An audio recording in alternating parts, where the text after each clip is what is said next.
मैं Jitendra Singh, Pascal civil services में आप सभी का स्वागत है। आज जो है हम लोग ऋग वैदिक कालीन धर्म के विषय में चर्चा करेंगे। आज हम लोग को ऋग वैदिक कालीन यानी कि धर्म की चर्चा करनी है। ठीक है, तो देखेंगे कि ऋग वैदिक लोगों ने जो प्रकृति है, जो नेचर है, इस प्रकृति को या प्राकृतिक शक्तियों का मानवीकरण कर दिया। यानी कि प्राकृतिक जो शक्तियां थी उसको जो है यानी कि ईश्वर के रूप में प्रस्तुत किया, मानव के रूप में प्रस्तुत किया।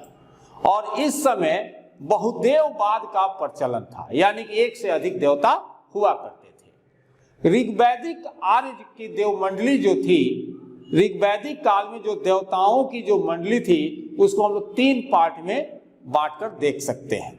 तो तीन पार्ट में वो लोग बांटा भी था। तो सबसे पहले आप देखिएगा कि आकाश का देवता, आकाश का देवता, दूसरा अंतरिक्ष का देवता, अंतरिक्ष का देवता, ठीक है, और तीसरा जो है आप देखेंगे कि पृथ्वी के देवता, पृथ्वी के देवता। ये जो तीन भागों में ऋग्वैदिक काल के जो उस समय जो ईश्वर का जो क्या बोलते हैं कि प्रारूप आया था, उसको तीन भाग में बांटा गया है।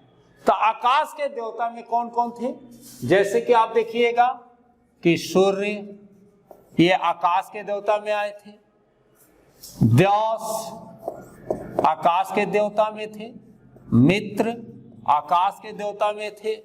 पूषण विष्णु, पूषण विष्णु, विष्णु, ये लोग जो है आकाश के देवता में थे। फिर जो है आप देखेंगे उषा, अश्विन, उषा, अश्विन, अश्विन, फिर जो है सवित्र, और एक और देवता है जिनको कि आप आदित्य भी कह सकते हैं, आदित्य। ये जो देवता थे यानी कि सूर्य, व्यास, मित्र, पूषण, विष्णु, उषा, अश्विन, सवित्र, आदित्य, ये आकाश के देवता थे।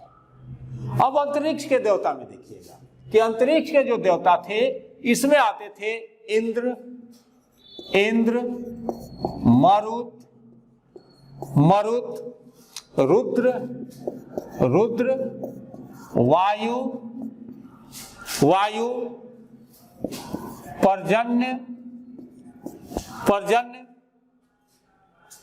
मातेश्वरी, मातरीश्वन, मातरीश्वन, एक पाद,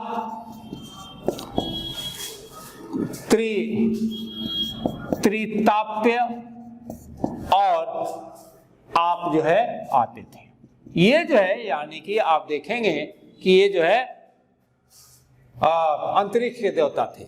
इंद्र, मरुत, रुद्र, वायु, पर्जन्य, मातृश्वन, एक पाद और त्रिपाय जो है ये आते थे अंतरिक्ष के देवता में। और पृथ्वी के देवता में आते थे, इसमें आते थे अग्नि, अग्नि, सोम, सोम भी देवता के रूप में आए। पृथ्वी, पृथ्वी, बृहस्पति तथा सरस्वती, बृहस्पति तथा सरस्वती, सरस्वती आदि, ये लोग जो थे ये जो है पृथ्वी के देवता थे। अब इन देवताओं में ऋग्वेद में देखिएगा कि सबसे बलशाली और सबसे प्रतापी देवता के रूप में इंद्र का वर्णन किया गया है। ऋग्वेद में सबसे बलशाली, सबसे प्रतापी देवता के रूप में किसका वर्णन किया गया है? इंद्र का वर्णन किया गया है। और ऋग्वेद में इंद्र के लिए करीब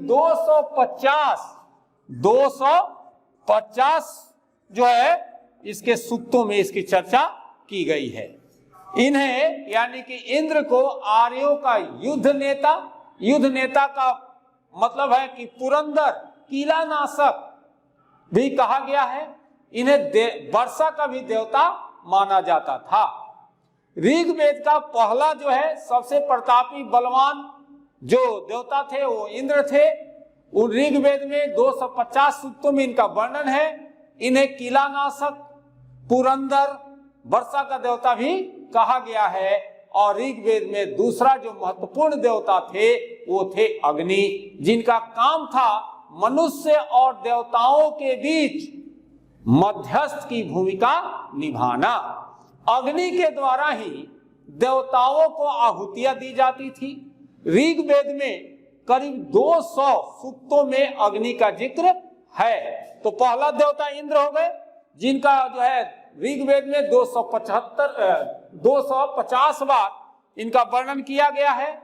इन्हें जो है आप देखेंगे कि किला नाशक, पुरंदर भी कहा गया है। इन्हें वर्षा का भी देवता माना गया है। और ऋग्वेद में दूसरा जो महत्वपूर्ण देवता थे उनका नाम था अग्नि, जो मनुष्य और देवताओं के बीच मध्यस्थ की भूमिका निभाते थे, क्योंकि अग्नि के द्वारा ही देवताओं को आहुतियां दी जाती थी। और ऋग्वेद में अग्नि का वर्णन 200 सूक्तों में किया गया है।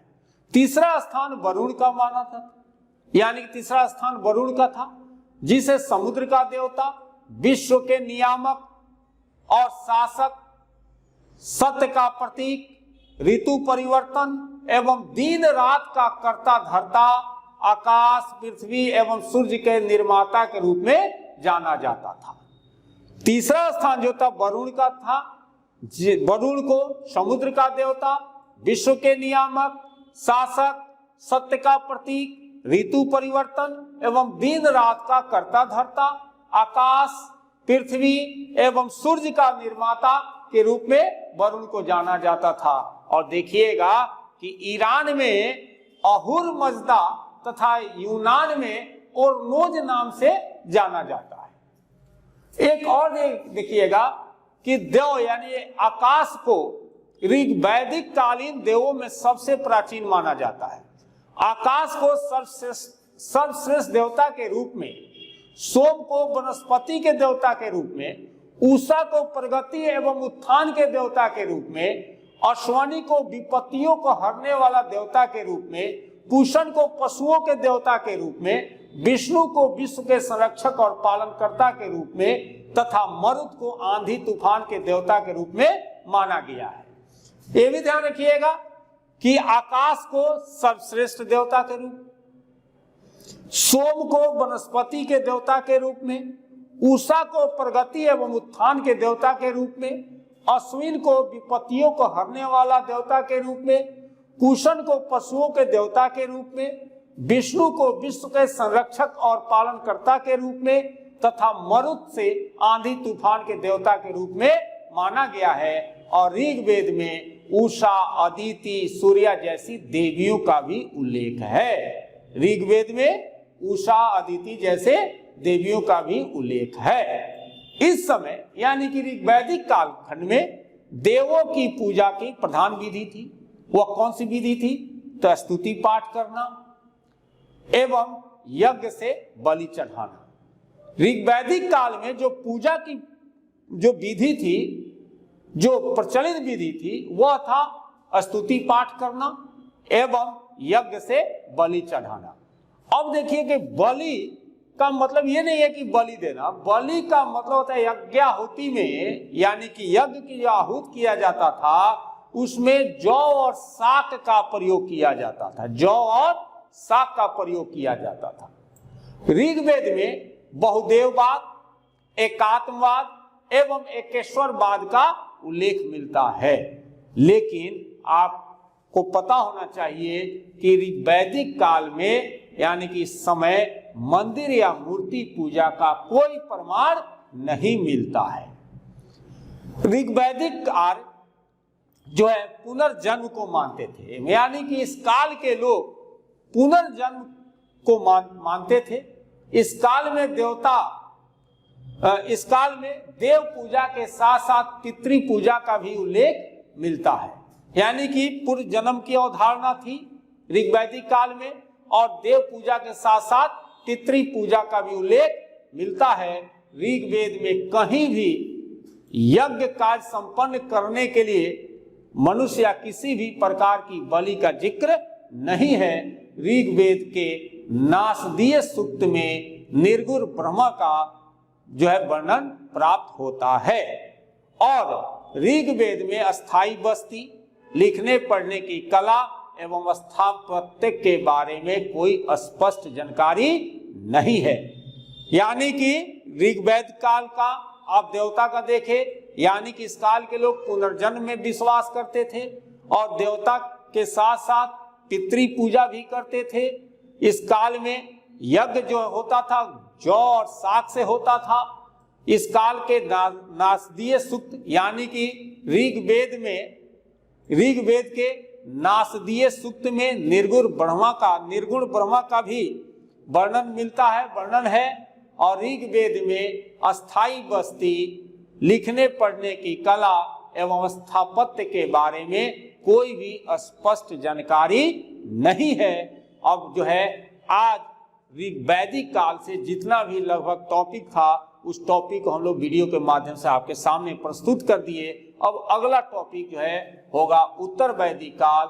आप सभी जो है इस वीडियो को देखें, स्किप नहीं करें और शेयर और लाइक जरूर करें, कमेंट भी करें। जय हिंद, जय भारत।